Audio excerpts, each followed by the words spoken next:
কি জঘন্যতম কথা বলুন। একটা রাজ্যের মুখ্যমন্ত্রী একটা মহিলা ডক্টর যখন তিনি তার সার্টিফিকেট নিতে গেল, তাকে এমনভাবে হিজাবটা টানলো যে কল্পনা করা মুশকিল। সে এত নিজের মনের মধ্যে দুঃখ পেল, সে পেশায় ডাক্তার, সে সরকারি চাকরি করতেও নারাজ হচ্ছে। চিন্তা ভাবনা করুন মানসিকতা কোথায়।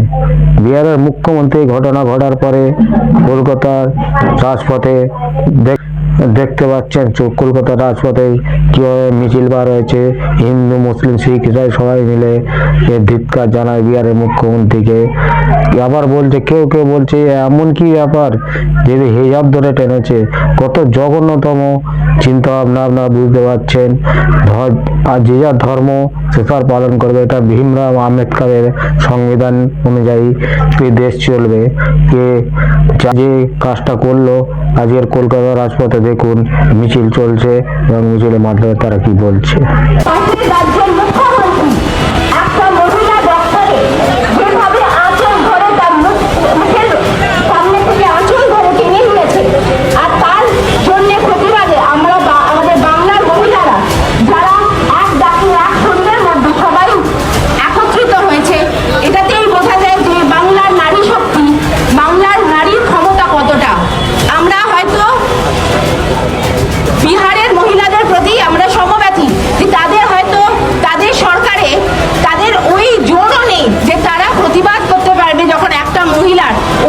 টেনে দেওয়া হয়, তার মুখ খুলে দেওয়া হয়।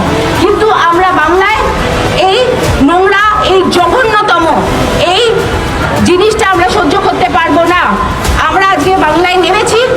আমরা দেখেছি আমাদের ভারতবর্ষে মহাভারতে বলা হয়েছিল যে দ্রৌপদীর আঁচল ধরে টানা হয়েছিল বলে মহাভারত করা হয়েছিল, কিন্তু কারণ দুঃশাসন তার দুঃসাহসিকতা করে তার আঁচল ধরে টেনেছিল। কিন্তু আজকে আমরা যখন দেখছি যে বিহারের মুখ্যমন্ত্রী একটা মেয়ের মুখের আঁচল ধরে টেনে দিল, তখন দেখছি সবাই চুপ। আমাদের কেন্দ্রীয় সরকার চুপ, আমাদের ভারতীয় সরকার চুপ।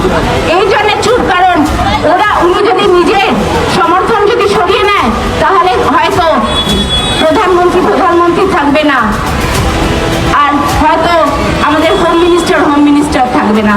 কিন্তু আপনি যখন প্রধানমন্ত্রী হন, আপনি কোনো পার্টির প্রেসিডেন্ট হন না, আপনি ভারতবাসী, ভারতের জনগণের প্রধানমন্ত্রী হন। আর তাই জন্য এরকম একটা নির্লজ্জ, বেহায়া, বেশরম একটা এরকম কুৎসা করবার জন্য নীতিশ কুমারের পদত্যাগ করা উচিত। আর আমরা বাংলার মহিলারা একত্রিত হয়ে আজকে আমরা পাক সার্ভিস থেকে গড়িয়াহাট হেঁটেছি, কালকে দরকার হলে কাশ্মীর থেকে কন্যাকুমারী অব্দি হাঁটবো। কিন্তু মহিলাদের যে সম্মান, যেটা অসম্মানিত হয়েছে, সেই সম্মান আমরা বারবার ছিনিয়ে নেব। বাংলা প্রত্যেকটা সংগ্রামের জন্মভূমি, এটা মনে রাখতে হবে। বাংলায় স্বাধীনতা সংগ্রামও বাংলা থেকেই শুরু হয়েছিল। আমরা আরজি করের কেসেও দেখেছি যে অপরাজিতা বীর, যেটার জন্য ধর্ষণের এগেনস্টে আমরা ক্যাপিটাল পানিশমেন্ট, ফাঁসি চাইছি, তার সংগ্রামও আমরা বাংলা থেকে শুরু করেছি। আর আজকে বিহারের মুখ্যমন্ত্রী যে লজ্জাজনক যে আস্পর্ধা দেখিয়েছে একটা মেয়ের ওড়না ধরে টানবার জন্য, তার প্রতিবাদের জন্য যে সংগ্রাম, মেয়েদের সম্মান ফিরিয়ে আনবার জন্য ভারতবর্ষে, সেই সংগ্রামও আমরা এখান থেকে শুরু করব, এই বাংলার ভূমি থেকে শুরু করব। আমরা সবাই সাথে আছি, সব মহিলাদের সাথে আছে। আজকে পুরুষরাও আমাদের সাথে আছে, কারণ মহিলার সম্মান, তারাও সম্মানিত, কারণ প্রত্যেকটা পুরুষের মা আছে, মেয়ে আছে, কোনো বোন আছে, কোনো স্ত্রী আছে। সুতরাং সবাইকে ধন্যবাদ। আর এই সংগ্রাম আমরা চালিয়ে যাব। আপনারা সবাই ভালো থাকবেন। জয় হিন্দ, জয় হিন্দ, বন্দে মাতরম, বন্দে মাতরম, জয় বাংলা। নীতিশ কুমার মুর্দাবাদ। দেখলেন আপনারা এই ভিডিওটা দেখলেন, দেখার পরে আপনারা চিন্তা ভাবনা করুন। আজকের যে আরজি কর হত্যাকাণ্ড হয়েছিল, সব জনগণ মিলে বিক্ষোভ মিছিল করেছিল। আজকে যখন একটা মহিলা ডাক্তারের সঙ্গে এরম ব্যবহার করেন মুখ্যমন্ত্রী, তার জন্য কলকাতায় মিছিল বার হয়। এটা হচ্ছে কলকাতার নেতাজি সুভাষচন্দ্র জন্মভূমি। এখানে বিপ্লব এখান থেকে চালু হয়, এখান থেকেই শেষ হয়।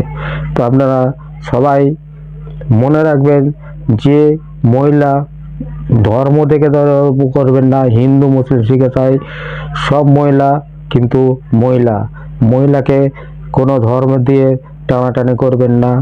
আর যে কথা বললো, যে অনেকে মন্তব্য করলো, টুইট করলো যে এমন কি ব্যাপার, তার কাছে ব্যাপার না থাকলেও জনগণের কাছে এটা ব্যাপার।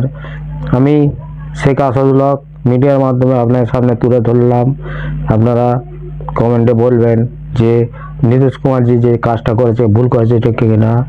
জয় হিন্দ, জয় বাংলা।